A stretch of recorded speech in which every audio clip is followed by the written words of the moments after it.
వచ్చిండే సార్, పెద్ద సార్ రేవంత్ రెడ్డి గారు. బీఆర్ఎస్ బీజేపీ మధ్య చీకటి పొత్తులు. ఎంపీ ఎన్నికల్లో బీఆర్ఎస్ 7, బీజేపీది 10 సీట్లలో పోటీ చేస్తాయి. సీఎం రేవంత్ రెడ్డి రాష్ట్రాన్ని దోచుకున్న కేసీఆర్ పై కేంద్రం ఒక్క కేసు అయినా ఎందుకు పెట్టలేదు? సిబిఐ, ఈడీ, ఐటీ అన్ని దగ్గరే ఉన్నా ఇన్నాళ్ళు ఎందుకు స్పందించలే? దోపిడీలో వాటా కోసం తప్ప చర్యలు తీసుకోవాలన్న ఆలోచన బీజేపీకి లేదు. త్వరలో జ్యుడిషియల్ ఎంక్వైరీని కేసీఆర్ అండ్ ఫ్యామిలీ ఎదుర్కోవాల్సిందే. ఈ నెల 27న ప్రియాంక సమక్షంలో 500 గ్యాసు ఫ్రీ కరెంట్ స్కీములు ప్రారంభిస్తామని ప్రకటన. ఈ వార్త యొక్క ముఖ్య ఉద్దేశం, ఈ వార్త యొక్క సారాంశం ఒకసారి మనం అర్థం చేసుకుంటే, రేవంత్ రెడ్డి ఆలోచన ఎంత పీక్ స్థాయిలోకి వెళ్ళిపోతుంది. కక్ష తీర్చుకోవాలనే ఒక ఆలోచన ఎంత తీవ్ర స్థాయికి వెళ్ళిపోతుంది అనేది మనం అర్థం చేసుకోవచ్చు. ఇక్కడ చీకటి పేపర్ రాసిన విధానాన్ని బట్టి చూస్తే బీఆర్ఎస్ బీజేపీ మధ్య చీకటి పొత్తులాట. ఒకవేళ పొత్తు పెట్టుకోవాలని అనుకుంటే రెండు రాజకీయ పార్టీలే ధైర్యంగా పెట్టుకుంటాయి.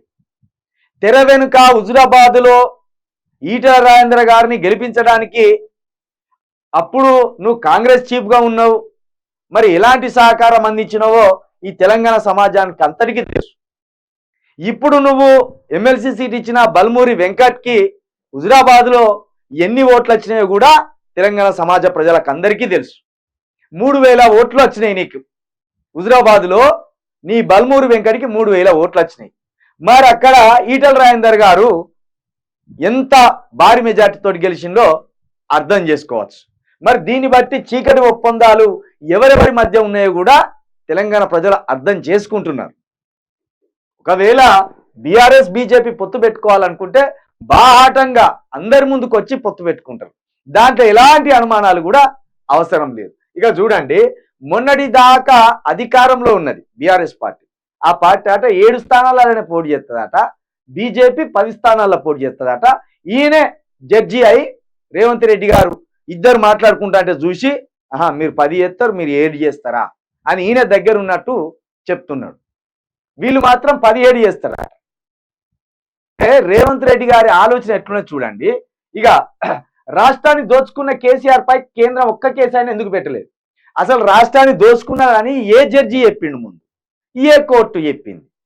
ఎవడు న్యాయవాదులుగా పోయి ఇగో కేసీఆర్ అక్కడ దోచుకున్నాడు, ఇక్కడ దోచుకున్నాడు అని ఎక్కడ వాదనలు జరిగినాయి? ఏ జడ్జి ఆ తీర్పిచ్చిండ్రు? ఆ జడ్జిమెంట్ కాపీ నీ దగ్గర ఉంటే రేవంత్ రెడ్డి గారు మా యూన్యూస్కి సెండ్ చేయండి. తప్పకుండా మేము చదివి ఇగో కేసీఆర్ ఇక్కడ అవినీతి చేసిండు, ఆయన కూడా కేంద్రం పట్టించుకోలేదు అని మేము కూడా చెప్తాం. ఇంకొకటి మాట్లాడితే మీరు నొచ్చుకుంటారు. ఇక మీరు చాలా సెన్సిటివ్ కదా, తట్టుకోలేరు విమర్శలు చేస్తే. ఇంతవరకు నీ నోటు కేసు ఎందుకు ముందరగబోతలేదు? ఎందుకు దాని మీద కేంద్రం పట్టించుకుంటలేదు? బీజేపీకి నీకు ఏ లోపాయకార ఒప్పందం కుదిరింది? ఇది ముందు చెప్పు. ముందు అసలు ఒకవేళ కేసీఆర్ అవినీతి చేస్తే ముందు అది రుజువు కావాలి. కానీ ఓటుకు నోటు కేసులో మీరు 50 లక్షలు పట్టుకొని పోయి అదే ఇంట్లో కూర్చొని ఆన్ కెమెరాలకు దొరికి మా బాస్ నాకు చెప్పిండు చంద్రబాబు నాయుడు, నేను ఈ డబ్బులు పట్టుకొని వచ్చిన వెరీ కాన్ఫిడెన్షియల్ విషయం ఇది అని మీరు చెప్పినే ఇప్పటికీ సజీవంగా అన్ని నెట్వర్క్స్లో ఉన్నాయి. మరి ఈ కేసు ఎందుకు ముందు రాబోతలేదు? ఇది ఆలోచించుకోవాలి. ఇక సిబిఐ, ఈడీ, ఐటీ అన్ని తన దగ్గర ఉన్న ఇన్నాళ్ళు ఎందుకు స్పందించలేదు?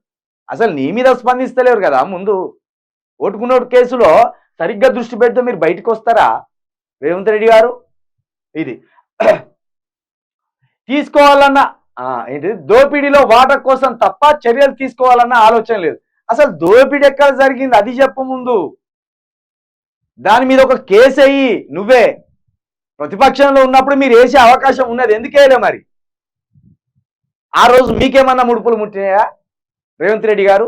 త్వరలో జ్యుడిషియల్ ఎంక్వైరీని కేసీఆర్ అండ్ ఫ్యామిలీ ఎదుర్కోవాల్సిందే. అంటే జాగ్రత్త, ఖబర్దార్, ఇగో మీ మీద నేను కేసులు వేయబోతున్నా, మిమ్మల్ని జైలు వేయబోతున్నా అని ఒక వార్నింగ్ని, ఒక భయానకమైన పరిస్థితిని సృష్టించబోతున్నా అనే ఒక ఆలోచనని రేవంత్ రెడ్డి గారు పత్రికా ముఖంగా చెప్పదలుచుకుంటాను అన్నట్టు. ఇక ఈ నెల 27న ప్రియాంక సమక్షంలో 500కు గ్యాసు ఫ్రీ కరెంట్ స్కీములు. ఇక మీరు మీ వల్ల కాదు, వాళ్ళని తీసుకొచ్చి వాళ్ళ చేతుల మీద మీరు ఇవ్వకపోతే చింతబరిగేలతోటి ఉంటుంది మీకు ఇక సన్మానం, అది మీకు తెలుసు. కాబట్టి మీరు ఢిల్లీకి గులాములే కాబట్టి, కానీ తెలంగాణకు నాయకులు కాలేరు కాబోరు, ఇది స్పష్టం ఇక.